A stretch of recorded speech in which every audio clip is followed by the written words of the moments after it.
So lately, there's been kind of a confluence of things coming together that have made my internal dialogue as a modeler sort of scream, "You can do better."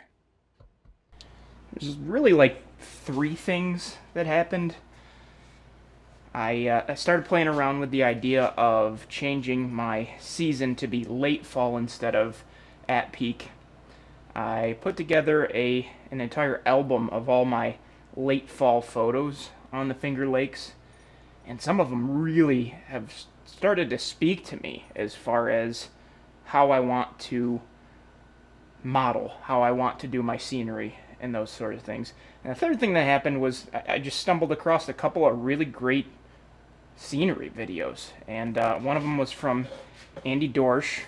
You might know him from the Second Section podcast, but he had this really cool video about kind of being able to modify your ballast color. And it just so happened that when I was watching that video, it was just after I had kind of created that album of inspiration photos from the Finger Lakes. And one of the things I was kind of noticing, especially on the Penn Yan line and the line to Watkins Glen, was that there's a ton of different ballast variation on that line. There's been so many old layers, new layers, old again, aged layers of ballast on that line that there's just a ton of different variation. And you know what? As I was watching that video, it kind of just spoke to me and, said, I can do better. So even though I'm really happy with my scenery here in Penn Yan, I'm going to do my best to continually evolve as a modeler, try out new techniques, especially the ones in Andy's video, and see if I can get better. Now, obviously, we're going to do more than just change the color of some ballast here in Penn Yan. Becoming a better modeler is about way more than just that. I need to start becoming more brave with the types of scenery that I do, the types of projects that I take on, if I'm going to evolve as a modeler. So one of the things that I've started to do lately is create these wireform trees. We've got our first one on the layout, which I'll show you in just a second. But these have been a really fun project. And really quickly, though, here is that first wireform tree. It's the one way back here, not this one. This one's just Scenic Express Super Tree. But this one is the first one that we did. I did it on live stream. If you had the chance to check that out, there's a few technical difficulties, so that video is actually now unlisted, unfortunately. But and part of the reason that I started working on these wireform trees is because I actually realized that it's going to take more skill as a modeler to model late fall than it would have to model peak foliage. These super trees are really great when you have a full flock of leaf material on them. But when you want to plant them in bare, you can kind of see this tree up front. It's lacking a little bit of the structure you'd like to be able to see from a tree.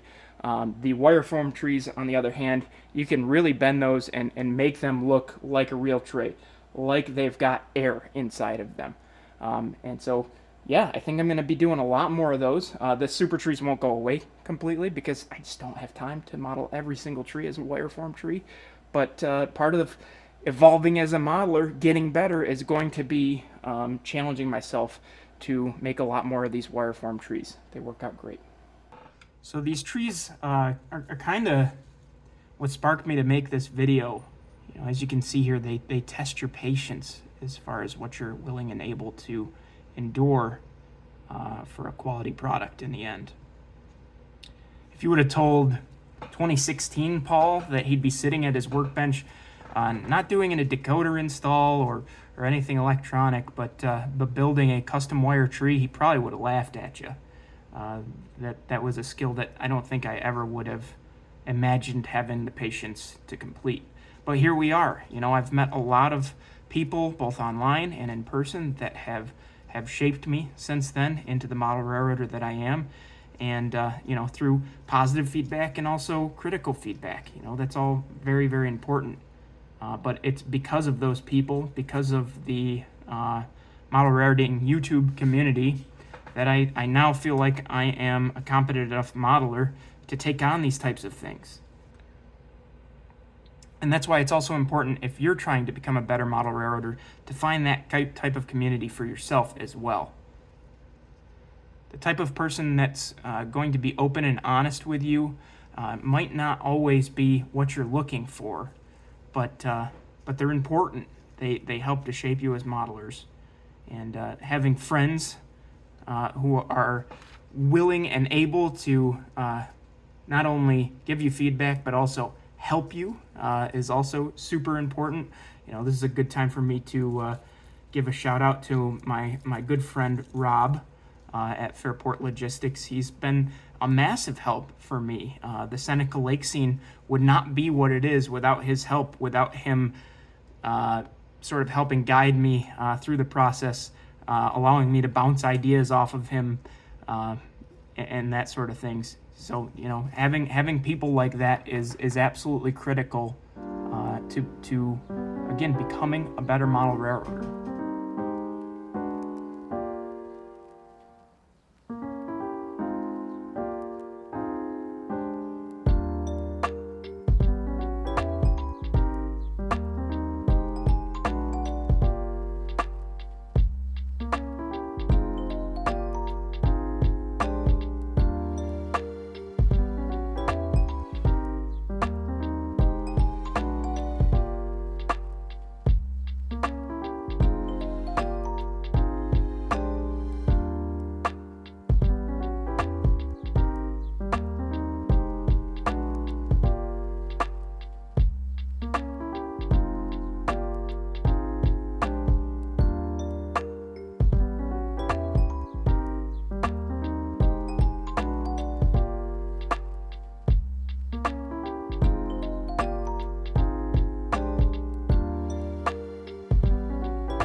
So I'm going to throw a photo up on the screen now of the prototype Penyan.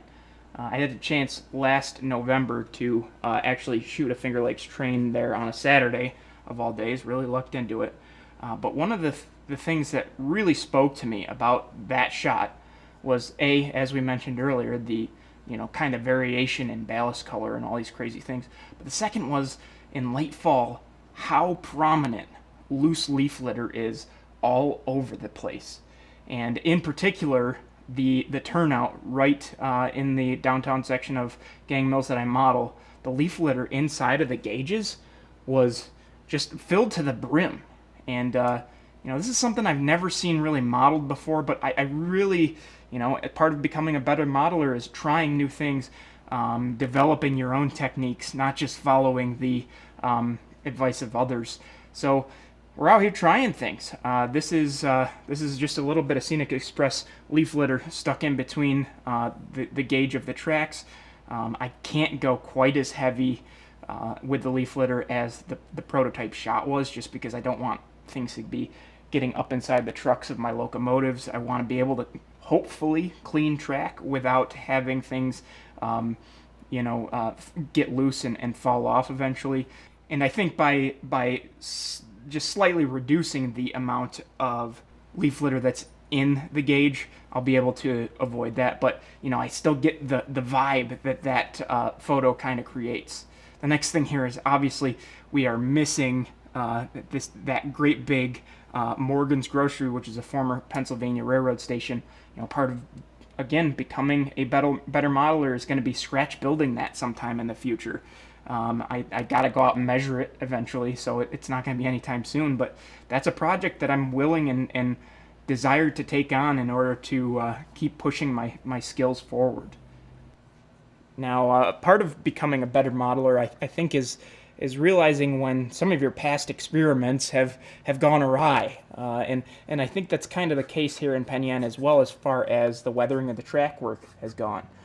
This stuff has been gone over so many different times now, especially with this most recent airbrushing, to where all of the tie weathering that I had is kind of all faded into grays, and that's okay for a lot of these ties, but you know, I want to make sure that there's a good variation in color for a lot of these. So we're going to come back in and just kind of touch some of these up and make them, you know, kind of highlighted the way that they should have been or should still be.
So Paul, you might be asking, what's the point of this video? Did you just bring us here to watch you color your ballast and your ties and claim you're becoming a better modeler?